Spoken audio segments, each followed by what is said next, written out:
एक बार एक गांव में दिनेश नाम का आदमी अपनी दूसरी पत्नी सीमा और 2 बच्चों प्रीति और प्रिया के साथ रहता था। उसकी दूसरी पत्नी सीमा बहुत ही क्रूर थी।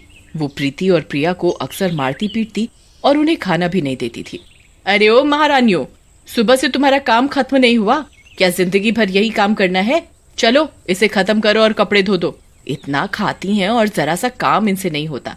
मौका मिल जाए तो नमक के साथ मुझे भी खा जाए, भुक्कड़ कहीं की। सीमा की इस बात पर प्रीति को गुस्सा आ जाता है। माँ, अगर आप हमसे ऐसे ही बात करोगे तो हम पिताजी से आपकी शिकायत करेंगे।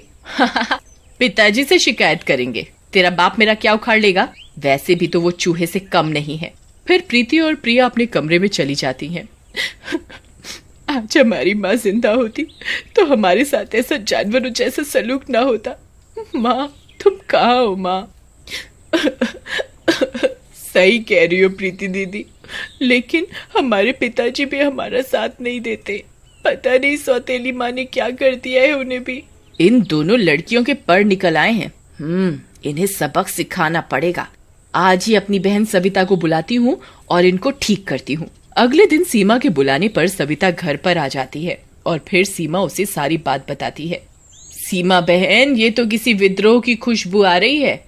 अगर जल्दी ही इन्हें ठीक नहीं किया तो ये कल को तेरे सिर पर बैठेंगी और तुझे नौकरानी बना देंगी। फिर सविता सीमा को एक योजना बताती है। योजना के अनुसार जब प्रीति और प्रिया सो रही होती हैं, तभी सीमा प्रीति को चुपके से उठा लेती है और घर के बाहर बने कुएं पर ले जाती है। प्रीति एकदम से जाग जाती है। माँ, मुझे यहाँ क्यों ले आई हो? और सविता मौसी क्या कर रही है? आज तुझे सबक सीखना है। बहुत मुंह चलाती है ना? मेरी प्यारी बहना से बहस करेगी? ऐसा कहकर सविता प्रीति को मारने लगती है और फिर कुएं में लटका देती है। माँ, मुझे माफ कर दो। मैं आगे से कभी आपसे बहस नहीं करूंगी। मुझे कुएं से बाहर निकालो। माँ, मेरे हाथ छूट जाएंगे तो मैं कुएं में गिर जाऊंगी। मजा आ गया सविता बहन। टंगे रहने दो थोड़ी देर और, अकल ठिकाने आ जाएगी इसकी। लेकिन तभी प्रीति का हाथ छूट जाता है और वो कुएं में गिर जाती है। अरे सविता, ये लड़की तो कुएं में गिर गई। ये जिंदा नहीं बचेगी। हाँ, तुझे तैरना आता है तो बचा ले, मुझे तो नहीं आता। चुप बैठ, मरने दे। वैसे भी तेरा एक दुश्मन ही कम हो रहा है। इसके बाद सीमा और सविता दोनों वहाँ से चली जाती हैं। उधर अगले दिन प्रीति को अपने पास ना पाकर प्रिया रोते हुए अपने पिता दिनेश के पास जाती है। पिताजी, प्रीति दीदी कल से लापता है, पता नहीं कहाँ चली गई। हाँ ठीक है बेटी, मैं अभी देखता हूँ कहाँ है वो, तुम रो मत। तभी सीमा और सविता वहाँ आ जाती हैं। इन लड़कियों के तमाशे से तो मैं दुखी हो गई हूँ। जब देखो नया ड्रामा। चलो अपना काम करो, बहाने पास कहीं की। उधर रात तक भी प्रीति को अपने पास ना पाकर प्रिया रोने लगती है। दीदी, प्रीति दीदी तुम कहाँ चली गई? पहले माँ चली गई मुझे छोड़कर, फिर आप भी। पहले पापा तो पहले ही नई माँ के गुलाम है। आप कहाँ हो प्रीति दीदी? आपके अलावा कोई भी तो नहीं है मेरा यहाँ। जहाँ भी हो आप आ जाओ प्रीति दीदी। तभी प्रीति की आत्मा वहाँ आ जाती है। पानी में गिरने की वजह से वो बहुत ही डरावनी दिख रही होती है। आप कौन है और मेरे कमरे में कैसे आ गई? बहन, तूने मुझे पहचाना नहीं। मैं तेरी बहन प्रीति हूँ। नहीं, आप झूठ बोल रहे हो। मेरी प्रीति बहन तो मुझे कितना प्यार करती है, वो मुझे छोड़कर नहीं जाएगी। आप कोई और हो। नहीं, मैं तेरी प्यारी बहन प्रीति ही हूँ। इन दुष्टों ने उस रात मुझे मार डाला। फिर चुड़ैल प्रिया को रात वाली सारी बात बताती है, जिसे सुनकर, दीदी, इन दुष्टों ने आपके साथ अच्छा नहीं किया। आप इन्हें मत छोड़ना। बहन मारना हो तो मैं इन्हें एक बार में मार दूं, लेकिन इन्हें इनके किए की सजा इतनी जल्दी नहीं दूंगी। इन्हें मैं भी तड़पाऊंगी फिर मारूंगी। बस तुम मेरी बात ध्यान से सुनो। फिर चुड़ैल प्रिया को सारी योजना समझाती है। अगले दिन सुबह प्रिया घर के काम कर रही होती है, तभी सविता वहाँ आती है। क्या हुआ महारानी? आ जाएगी तेरी बहन। चल घर के काम जल्दी से खत्म कर तो रही हूँ, अब क्या मशीन बन जाऊं? ये सुनकर सविता को गुस्सा आ जाता है और वो प्रिया को मारने के लिए बढ़ती है, लेकिन तभी चुड़ैल आकर उसे अड़ंगी लगा देती है। सविता जोर से नीचे गिर जाती है। अरे मर गई रे, हाय मेरी कमर।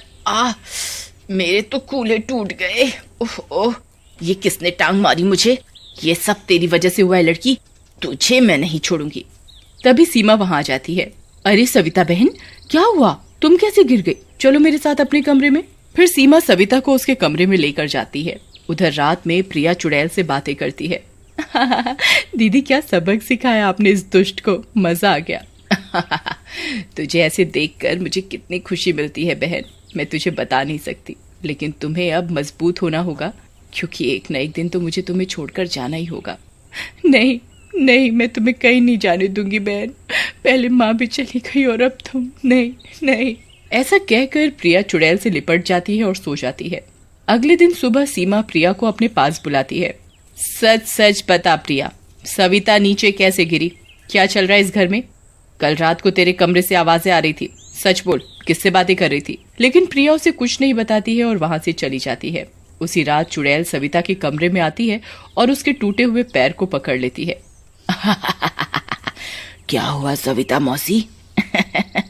बहुत दर्द हो रहा है। हाँ, दर्द तो हो रहा है, लेकिन तुम हो कौन और मुझे ऐसे क्यों पकड़ रखा है? क्या मौसी, मुझे नहीं पहचाना? मैं आपकी बेटी प्रीति हूँ। नहीं, तुम जिंदा कैसे हो गई? नहीं नहीं नहीं नहीं, तुम झूठ बोल रही हो। हम चुड़ैल हैं मौसी, इंसान नहीं जो झूठ बोले। चलो, वैसे भी आपका इस दुनिया में टाइम खत्म हो गया है। ऐसा कहकर चुड़ैल सविता को उठा लेती है और ले जाकर उसी कुएं में डाल देती है। तैरना ना आने की वजह से सविता की मौत हो जाती है। वहीं अगले दिन सविता को घर पर ना पाकर सीमा गुस्से से आग बबूला हो जाती है। सच सच बोल प्रिया, मेरी बहन कहाँ है? तुझे पता है मेरी बहन कहाँ गई? सच बता, नहीं तो मैं तुझे जिंदा नहीं छोड़ूंगी। बता। अरे सीमा, तुम ये क्या कर रही हो? भला इस बच्ची को क्या पता कि तुम्हारी बहन कहाँ गई? तुम हटो बीच में से। कल इसके कमरे से हंसने की आवाजें आ रही थी और कल रात से ही मेरी बहन गायब है। इसे सब पता है, मैं इसका टेटुआ दबा दूंगी। जैसे ही सीमा प्रिया को मारने के लिए आगे बढ़ती है, तभी चुड़ैल कमरे में आ जाती है।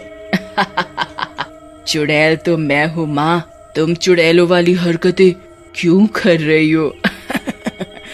और रही प्रिया को मारने की बात, तो मेरे रहते इसे छुआ भी तो मैं तुझे अभी यही मार दूंगी। कौन हो तुम? तुम्हारी आवाज तो प्रीति जैसी लग रही है। सही कहा, मैं प्रीति ही हूँ जिसे तूने कुएं में फेंक कर मार डाला था। ऐसा कहकर चुड़ैल सीमा को उठा लेती है और कुएं में लटका देती है। बहन, छोड़ दो इसे, ये जैसी भी है हमारी माँ है, हम इसको कैसे मार सकते हैं? लेकिन प्रीति प्रिया की कोई बात नहीं सुनती और सीमा को कुएं में फेंक देती है। बेटी मुझे माफ कर दो, मैं अब से प्रिया का पूरा ख्याल रखूंगा। तभी प्रीति वहाँ से मुक्त होकर चली जाती है।